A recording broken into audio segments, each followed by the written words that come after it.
Oh, and it takes that front bumper impact on there.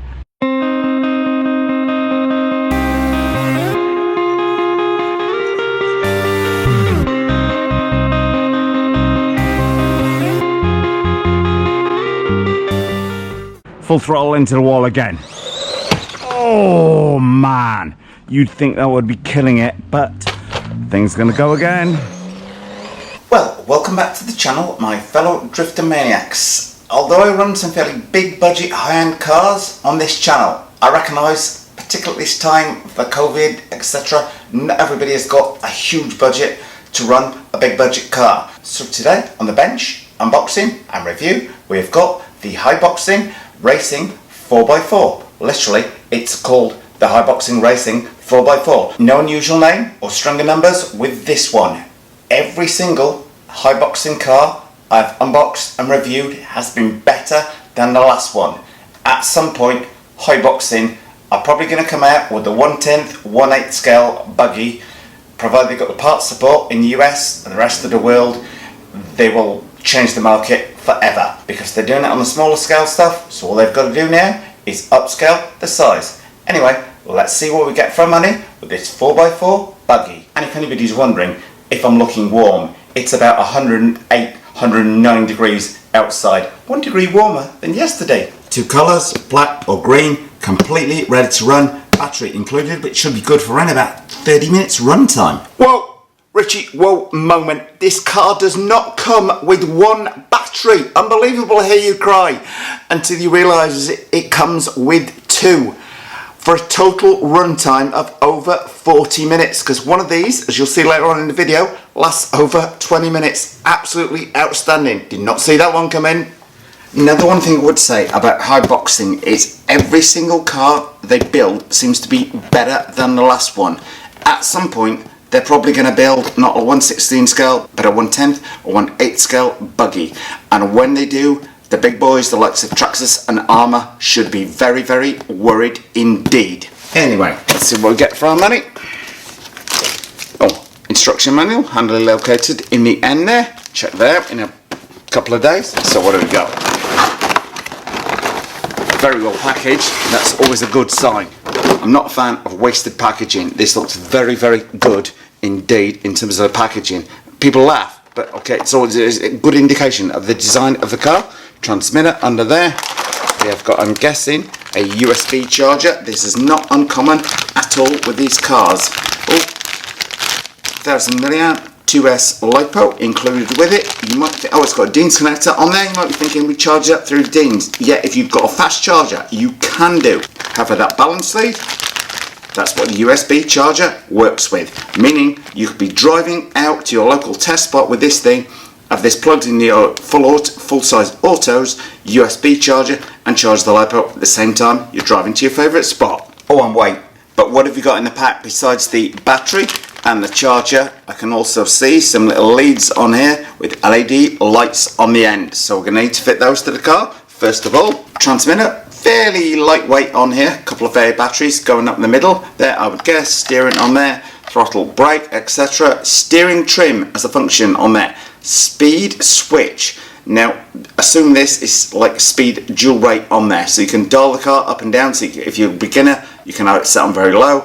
You're expert, you can turn it on very high. Reversible steering, off, on, switch on there. Not too bad at this price point whatsoever. Now I need to remove the body clips. That's because with this sticker on the top here, I can tell you right now, we've still got the body film on the car.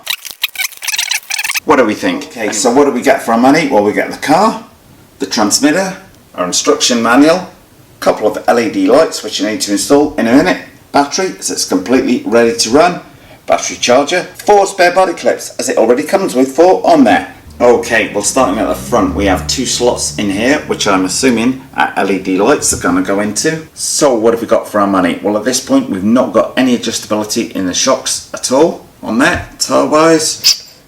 Oh, doesn't look too bad. Quite rubbery as opposed to plasticky on there, which some of these slightly cheaper cars can come with. Or power on off switch from the outside. How many manufacturers could learn from this, people? As I said, Haiboxing continues to improve their cars every single one they release. would just say I've noticed this battery, 2S, 1000 milliamps on it, 25C rating. That actually bodes pretty well if it is genuine on there. Anyway, let's check what we've got inside the car. Ooh. A second battery. I was not expecting that. So we've got 2 batteries for this price point. I am loving this thing before I've even driven it on here. And I've had quite a bit of experience of driving the smaller sub $100. Let's see what we got for our money. Very nice impact bumper at the front. That's going to take a full on head impact. So might even do the Ritchie wall test. Now I would say the car is very well sprung as opposed to well damped at the front. And certainly on the rear on there. Not sure if we've got any oil shocks in there. That would be a simple upgrade. 4-wheel drive, everything shaft driven. Looks to be plastic at this price point. Arms, not too bad. Moving on back, on the left we've got our steering servo, Dean's connector, going to the combined ESC and receiver on here. And that looks to be a 5-wire servo on there. So if you do need to upgrade the servo, you're going to need to upgrade the ESC as well to a 3-wire one. Heatsink on there with a fairly obvious warning on the side. I have a good feeling this thing might be quite quick actually, people. As I say, second battery. I was not expecting that at this price point. Moving back, guessing we've got a fairly decent impact bumper at the rear on there. Well, that's not so well damped, but it's reasonably well sprung. Okay, it's been a while since we've done the classic Ritchie suspension test. Lift the front wheel until the rear one just comes off the ground. Oh, we've got 2.5, maybe 3 inches of travel on there. Once again, I was not expecting that. At the rear, you've normally got a little bit less. Lift that rear wheel until the front just comes clear. Yeah, maybe 2 inches, 2.5 at the rear on there. As I say, well sprung as opposed to well damped on there, but a full range of adjustability noticeable on the shocks, both at the bottom and the top. Quite interesting at this price point. And weight wise, that's probably like 1.5 pounds of weight in there with the battery in. Might be wrong. I have quite a good feeling about this. Anyway, let me install those LED headlights. Let's get outside. Batteries in, transmitter, battery in car, and power on, which is nice and easy. Check out those LED lights. Just remember guys, if you like what you see today, don't forget to subscribe. Okay, well, time to give the Haiboxing Racing 4x4 its first quick spin around the yard. Okay, well, as I said at the start of this video, Haiboxing Racing have impressed me. Every single car they come out is better than the next one. And so somebody's learning, taking feedback from what other YouTubers say on here. But they've got a killer of a release coming out, I'm sure. When they drop a 1/10 or 1/8 scale release Traxxas Armor, sorry, you bet guys, you're going to be worried. Because the thing's going to be like crazy. Nice Ferrari, man.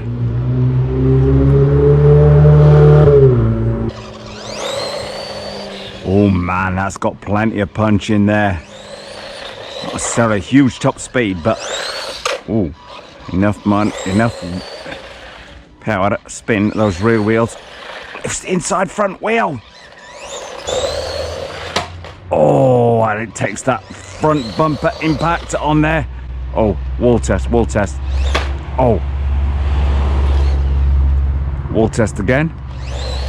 Oh, brutal, Ritchie. Man, it's wanting to wheelie. Will it wheelie? Not quite. Short wheelbase, so it's going to swap ends quite quickly if you're not paying attention. Brakes pretty well. I think these got a bit of heat in these tyres. It's about 108 degrees out there in sunny California today. So, I mean, grass. It's going to struggle on the grass because of the dampers. I can tell you that right now. So I want to give it full throttle. I expect it to be kicked around everywhere. Never goes according to plan on film, does it? Which is kind of good and bad. Transitions. Ooh, and bearing in mind the tyres are wet on there. You could have a lot of fun with this in a very small space indeed. I'm thinking this has got to be into my top, not top 3, but top 6 buggies under $100 on there. lift off overs there, which is great. Kick that backhand round. Plenty of punch, and with 2 batteries, as I say, I believe their runtime is going to be like, they quote 35 minutes. Now, whilst it might have not a high top speed, that acceleration is absolutely brutal. More than enough around my yard. Yeah, right, Rich. Now, as Kevin Talbot points out, plastic is no bad thing, because it bends back into shape, whereas metal stays bent. I'm thinking on dirt, loose dirt, this thing could be an absolute blast to drive. 1000 milliamp pack, whoa mama! I've got success cars that didn't accelerate that thing. That's like it's gaining speed. It's gaining, and the more the battery's getting a bit of life in it, definitely this is growing on me all the time on here. It's responsive, like in the way a Q902 is from Banggood, or maybe a S1601 is. S1601, the most comparable thing I would compare it to. But I'm thinking on a good day with the tyres warmed up, man, good brakes on there. Why do we like that? Stop you from crashing into anything when you're learning to drive. Transition. I was thinking that I was going to get the heck kicked out of it because of the lack of damping on there, and it is absolutely crazy. So short wheelbase, will it spin, full throttle?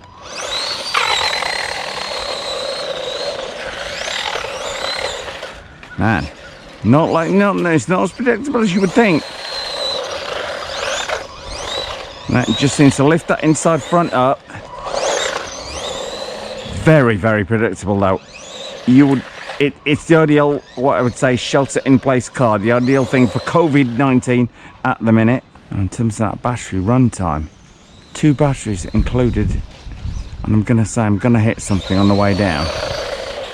Man, it's got a shit. I'm gonna put the GPS on it later this week.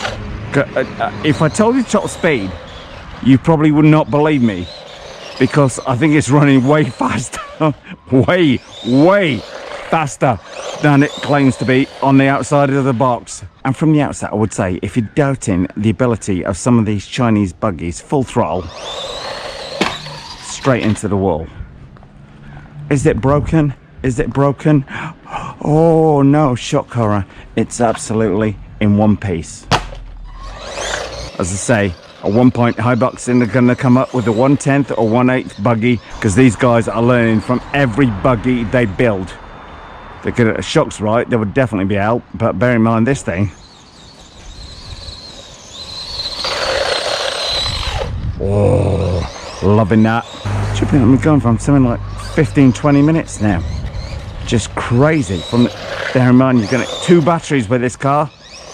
I'll link to it below the video. Oh man.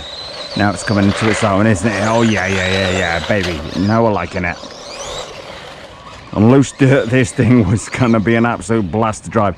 Anybody wants to see this run on loose dirt? Have a say in the comment section below the video. Oh man. Good brakes, Richie. Okay, right, I've dialed the throttle right down. The speed switch, as they call it on here, so we'll give it full throttle with the speed switch on low.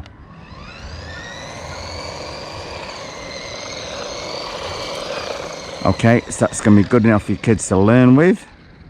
Turn it up about halfway.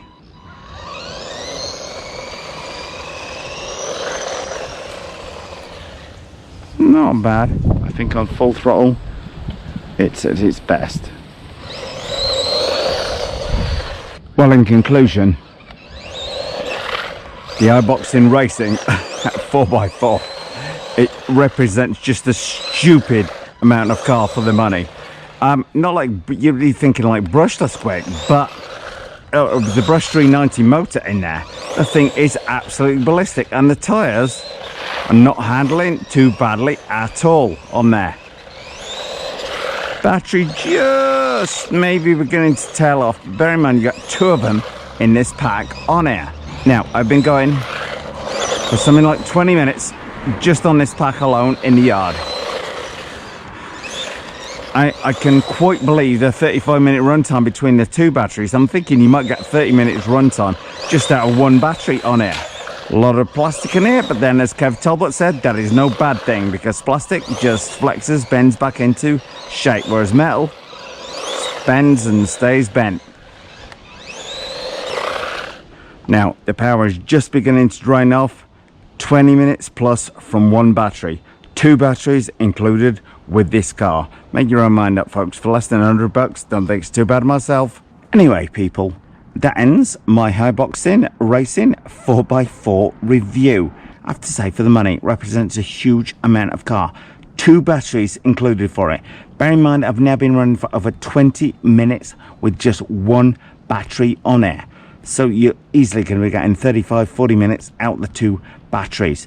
The thing accelerates like a rocket. The tyres, not too bad at all. This is not the best surface to run them on. This has not got as much grip as blacktop. This is concrete on here, so it's not doing too badly given the surface it's running on. And it's as tough as hell. That front bumper, which I said at the start, you can just ram that time and time again into the concrete wall on there, and the thing's going to bounce off. So if you're a bad driver like me, or you've got kids, then this is potentially going to be the car for you.